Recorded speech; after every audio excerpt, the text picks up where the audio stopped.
বাংলাদেশের ক্রিকেটের আকাশের উজ্জ্বল নক্ষত্র, বিশ্বের সেরা অলরাউন্ডার, নবাব, বাংলাদেশের জান, বাংলাদেশের প্রাণ। যে নামে ডাকা হোক না কেন, এই সবকিছু একজনকে নির্দেশ করত। তিনি হচ্ছেন ক্রিকেটার সাকিব আল হাসান। তার ক্রিকেটীয় দক্ষতার জন্য বাংলাদেশের ক্রিকেট ভক্তরা তাকে নিজেদের বুকে স্থান দিয়েছিল, বিভিন্ন ইস্যুতে তার পাশে দাঁড়িয়েছিল। তবে নিজের কর্মকাণ্ডের জন্য ভক্তদের বুক থেকে সোজা মাটিতে নেমেছেন তিনি।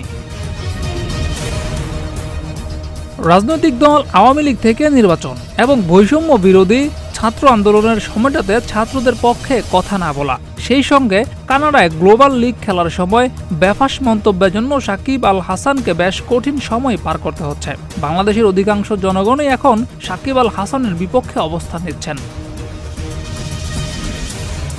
সাকিব আল হাসান চেয়েছিলেন বাংলাদেশের মাটিতে খেলে টেস্ট থেকে অবসর নিতে, কিন্তু নিরাপত্তা শঙ্কার জন্য বাংলাদেশের মাটিতে আসতেই পারেননি তিনি। খেলা হয়নি দক্ষিণ আফ্রিকা সিরিজে, নেওয়া হয়নি দেশের মাটিতে বিদায়। সামনেই বাংলাদেশে অনুষ্ঠিত হতে যাচ্ছে বিশ্বের অন্যতম সবচেয়ে বড় ফ্র্যাঞ্চাইজি ক্রিকেট লিগ বিপিএল। সেখানে সাকিব আল হাসানকে কিনেছে চট্টগ্রাম কিংস, কিন্তু সেখানেও তার খেলা নিয়ে তৈরি হয়েছে শঙ্কা।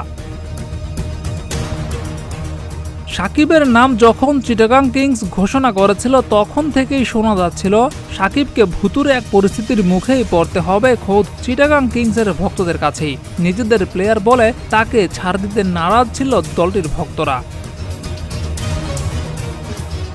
এমন অবস্থায় সাকিবের বিপিএলে খেলা নিয়ে শঙ্কা তৈরি হয়েছে। তবে শেষ পর্যন্ত যদি নিরাপত্তা শঙ্কায় বিপিএলে সাকিব খেলতে না পারে, তখন চিটাগাং কিংস কি করবে? চিটাগাং কিংসের মালিক সামির কাদের চৌধুরী বলেছেন, সাকিবের বিষয়ে এখনো সিদ্ধান্ত আসেনি, বোর্ড থেকে আমাদের এখনো কিছু জানায়নি। যদি সাকিব আল হাসান খেলতে না পারে, সেক্ষেত্রে বিকল্প ভাবা আছে চট্টগ্রামের। সামির কাদের চৌধুরী জানিয়েছেন 4 জন খেলোয়াড়ের সঙ্গে তাদের কথা হয়েছে, তার মধ্যে খুব পছন্দের 2 জন আছেন।